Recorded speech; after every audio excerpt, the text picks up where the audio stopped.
toutes et tous. Donc Julien Quinzin, donc je suis responsable commercial et logistique pour les carrières Bocahu et Steincal.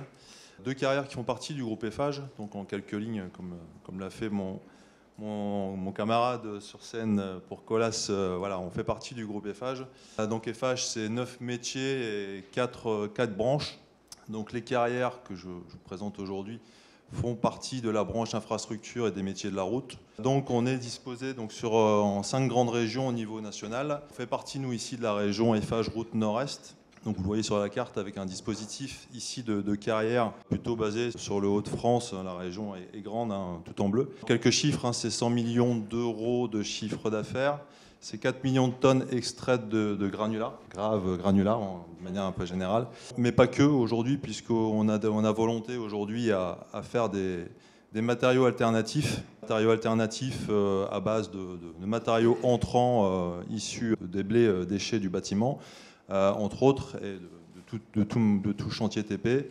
On a aujourd'hui des solutions en enfouissement, en revalorisation de sites, puisqu'on fait 1 million de tonnes par an de récupération de terre inerte. Bon, la revalorisation, sédiments, curage, etc. Voilà, on passe par différentes filières et différents métiers pour récupérer ça.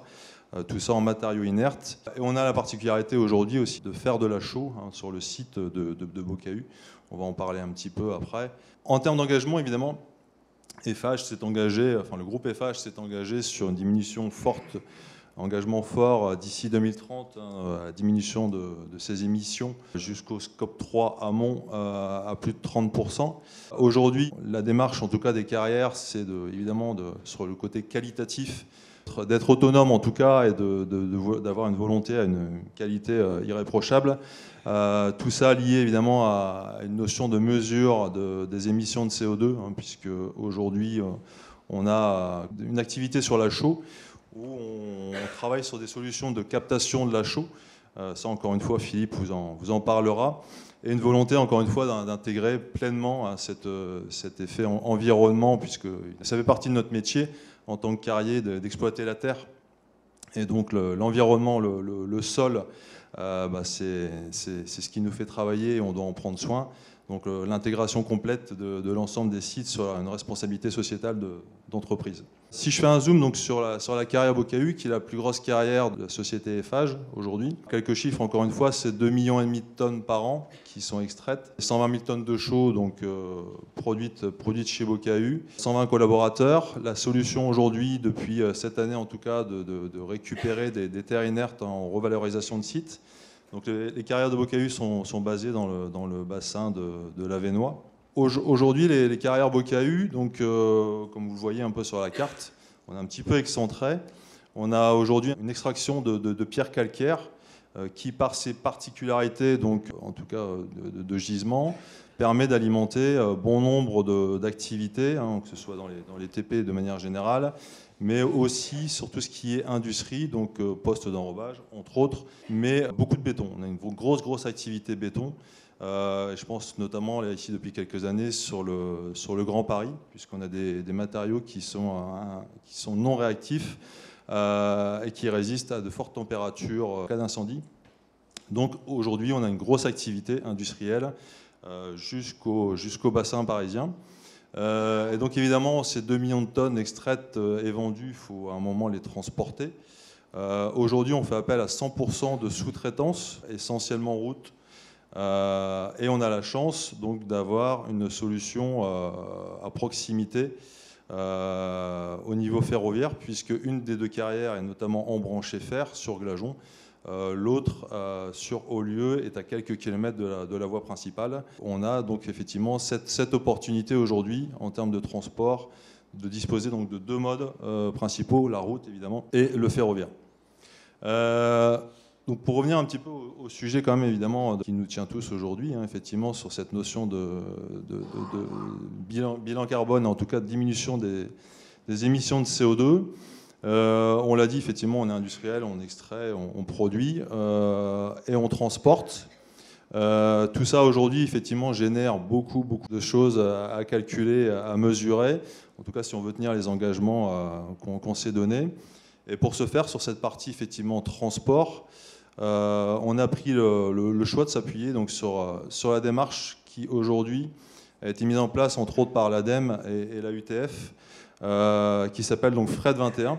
Donc FRED 21, alors adapté pour les chargeurs que l'on est, qui était déjà connu aujourd'hui au niveau des transporteurs pour la notion d'objectif CO2, qui se veut, je dirais, être une méthode d'accompagnement donc au niveau des entreprises, accompagnement à travers, donc, comme c'est indiqué, d'outils de modélisation communs et surtout validés par l'ADEME.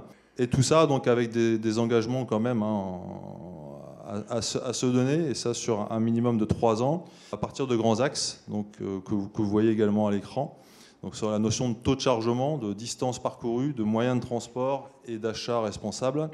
Aujourd'hui, donc, on a intégré cette démarche-là à travers 3 grands axes. Donc la notion de taux de chargement, puisqu'évidemment, si on envoie sur la route des camions à mi-charge ou en tout cas avec une charge qui n'est pas optimisée, ça reste du CO2 qui est dépensé pour rien. Au lieu de mettre 10 camions sur la route, si on en met 15, forcément, voilà, le calcul est vite fait.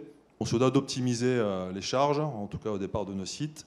La notion de moyen de transport qui est importante aujourd'hui, c'est là, je le disais tout à l'heure, aujourd'hui les carrières, on ne peut pas déplacer une carrière, on doit s'adapter à son environnement. Donc aujourd'hui on a la route comme principal moyen de transport, mais encore une fois on a la chance d'avoir le ferroviaire. Et c'est là où aujourd'hui on vient s'appuyer depuis quelques années et on surtout vient renforcer le schéma.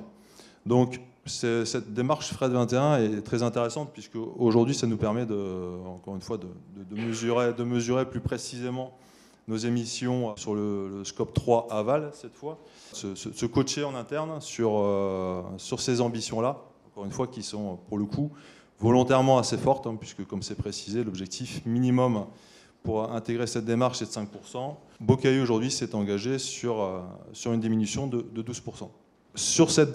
Dans ces démarches, au niveau des axes, comme je disais, on a fait part d'une volonté, une vraie volonté à faire du report modal, donc transférer de la route vers le fer, puisqu'encore une fois, on a, nous, les solutions au départ de nos sites sur les ITE, avec 2 ITE, donc installation terminale embranchée, dont une électrifiée, puisque évidemment, quand on met une locomotive électrique versus une thermique, forcément le gain en CO2 est énorme également.